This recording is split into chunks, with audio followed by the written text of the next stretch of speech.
हमारे देश में ऐसा कोई व्यवसाय ही नहीं है जो चले नहीं।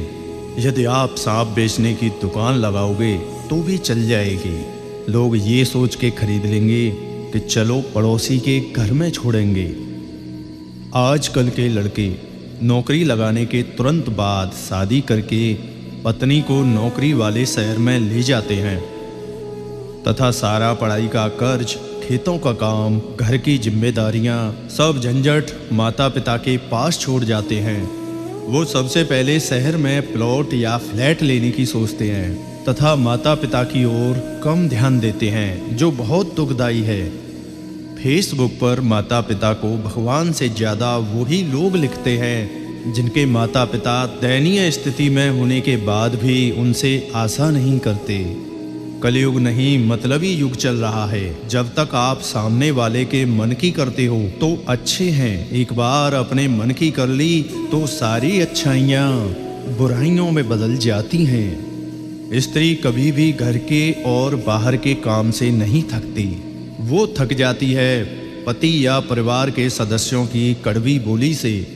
कितने भी अच्छे कर्म कर लो, तारीफ तो शमशान में ही होगी। शुरू में रिश्ते अच्छे और बाद में बुरे इसलिए लगते हैं क्योंकि उनके सारे झूठ धीरे धीरे करके बाहर आ जाते हैं। ताने आधुनिक युग में सबसे खतरनाक हथियार है जिसका असर सीधे आत्मा पर पड़ता है। बहू का घर में पहली बार आगमन हुआ तब ससुर ने सास के कान में धीरे से कहा, ध्यान से देखना, चेहरा बदलकर बेटी आई है। पेट में गया हुआ विष केवल एक मनुष्य को मारता है, लेकिन कान में गया हुआ विष कई संबंधों को मार देता है। लोगों से रिश्ते निभाकर बस एक बात ही सीखी है, किसी की हद से ज़्यादा फिक्र करोगे तो वो इंसान तुम्हें रत्ती के भाव समझने लगेंगे। हर जगह बैठना और मुंह मारना कभी कभी हमें महंगा पड़ जाता है। श्री कृष्ण कहते हैं, सिर्फ धोखा ही शुद्ध मिलता है आज के इस जमाने में, बाकी तो सब में मिलावट है। कमज़ोर कोई नहीं होता, मजबूरियां कमज़ोर बना देती हैं और घटिया लोग इसका फ़ायदा उठाकर खुद को शेर समझते हैं। कृष्ण कहते हैं, जब कोई आपकी बुराई करे तो परेशान न हो, क्योंकि वे लोग आपको महत्व देने का कोई और तरीका नहीं जानते। मंजिल तो मिल ही जाएगी, भटक कर ही सही। गुमराह तो वो हैं जो घर से निकले ही नहीं। बेटी बनना आसान नहीं होता साहब। दो दो घरों की जिम्मेदारी संभालने के बाद भी एक बेटी का अपना कोई घर नहीं होता। भूखे कुत्ते और दोगले इंसान पर विश्वास नहीं करना चाहिए, क्योंकि ये रोटी के टुकड़े के लिए अपना मालिक तक बदल देते हैं। अंधे को मंदिर में आया देखकर लोग हंसकर बोले, मंदिर में दर्शन के लिए आए हो, क्या तुम उन्हें देख पाओगे? अंधे ने हंसकर कहा, क्या फर्क पड़ता है, मेरा ईश्वर तो मुझे देख ही लेगा। अगर कोई रिश्ता निभाना है तो इन दो आंखों की तरह निभाओ। साथ सोती हैं, साथ जगती हैं, साथ हंसती हैं और साथ ही रोती हैं, और फिर एक दिन साथ ही हमेशा के लिए बंद हो जाती हैं। बाप की धोती फटी हो तो बेटे का ब्रांडेड जीन्स पहनने का कोई फायदा नहीं। माँ से अगर ऊंची आवाज में बात की तो देवी पूछने का कोई फायदा नहीं। महिला रोती है तो मुंह पर हाथ रखती है, पुरुष रोता है तो अपनी आंखों पर हाथ रखता है।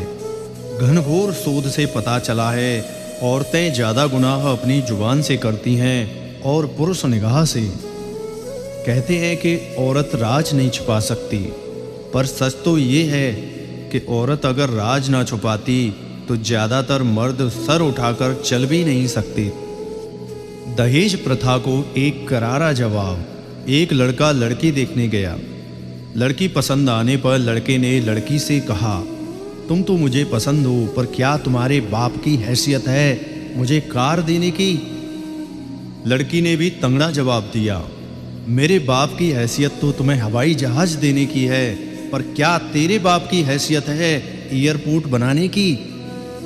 मनुष्य का सबसे सच्चा साथी उसका स्वास्थ्य है। जिस दिन स्वास्थ्य ने साथ छोड़ा, मनुष्य हर रिश्ते पर बोझ बन जाता है।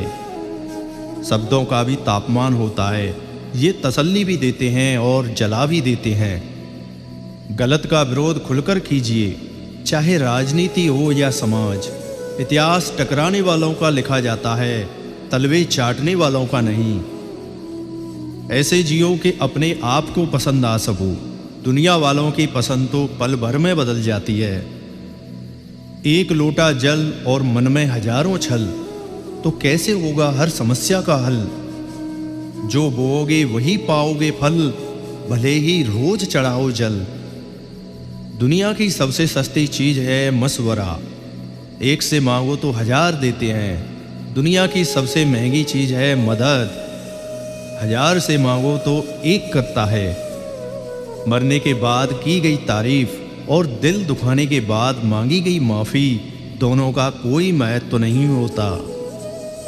ये 4 लाइनें हर एक महिला को समर्पित।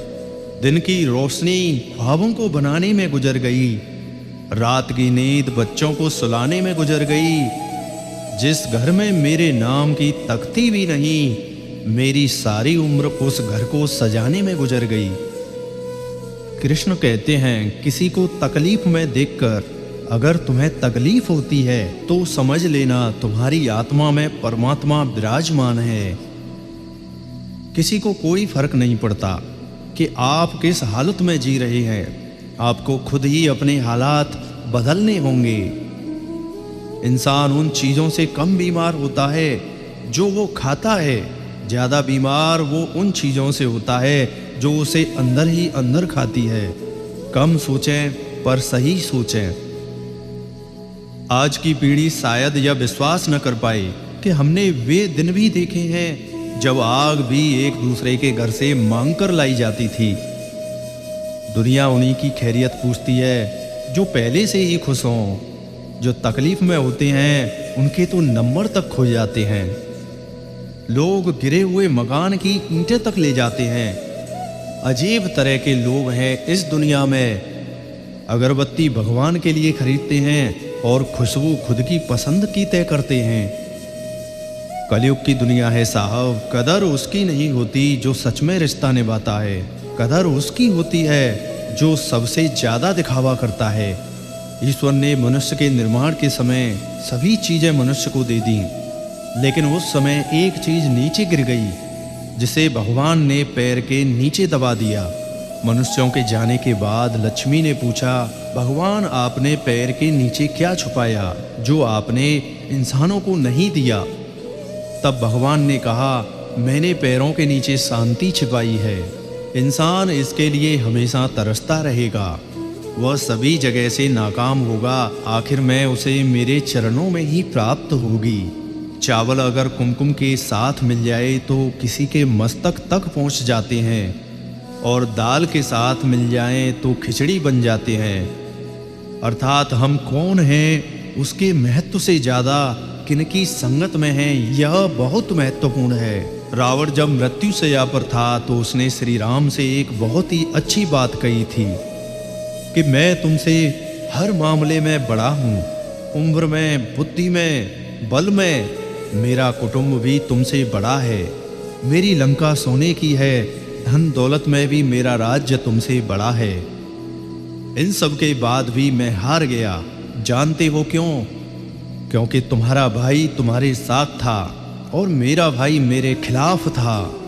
अंदरूनी एकता बनाए रखो, क्योंकि पेड़ के कटने का किस्सा न होता अगर कुल्हाड़ी के पीछे लकड़ी का हिस्सा न होता। दुनिया के हर रिश्ते को निभाने के लिए 24 घंटे लगे रहते हैं, फिर भी सब नाराज रहते हैं।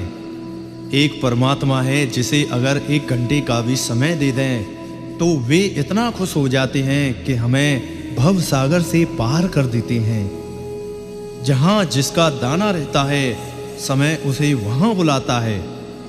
कोई किसी का दिया नहीं खाता, हर व्यक्ति अपने नसीब का खाता है।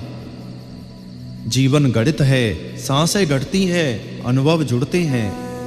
अलग अलग कोष्ठकों में बंद हम बुनते रहते हैं समीकरण, लगाते रहते हैं गुणा भाग, जबकि जीवन का अंतिम सत्य शून्य है। इतना आसान नहीं है अपने ढंग से जिंदगी जीना। अपनों को भी खटकने लगते हैं जब हम अपने लिए जीने लगते हैं। कटना पिसना और अंतिम बूंद तक निचोड़े जाना गन्ने से बेहतर कौन जानता होगा कि मीठा होने का नुकसान कितना है। शुगर का डर लोगों में इतना बढ़ गया है कि मीठा खाना ही नहीं, मीठा बोलना भी बंद कर दिया है।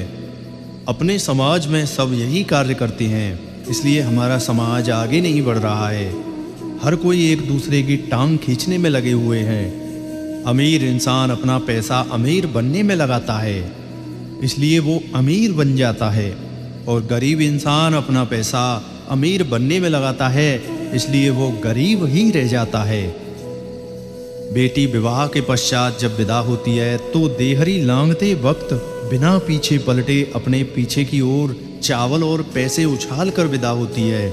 इसका तात्पर्य यह होता है कि वह लक्ष्मी स्वरूपा अपने साथ मायके का सौभाग्य साथ नहीं लेकर जाए और मायके में हमेशा धन भरा रहे। आजकल यह रस्म घर की बजाय 5 स्टार होटल, रिसोर्ट एवं महंगी लॉज में अदा की जा रही है, इसलिए सौभाग्य घर की बजाय होटल रिसोर्ट पर ज़्यादा बरस रहा है। गलतियां बहू और बेटी दोनों से होती है। बेटी की छिप जाती है, बहू की छप जाती है। बिखरा हुआ समाज और बिखरा हुआ परिवार कभी भी बादशाह नहीं बन सकता, लेकिन वह आपस में जुड़कर दूसरों को बादशाह जरूर बना देता है। जय श्री कृष्ण।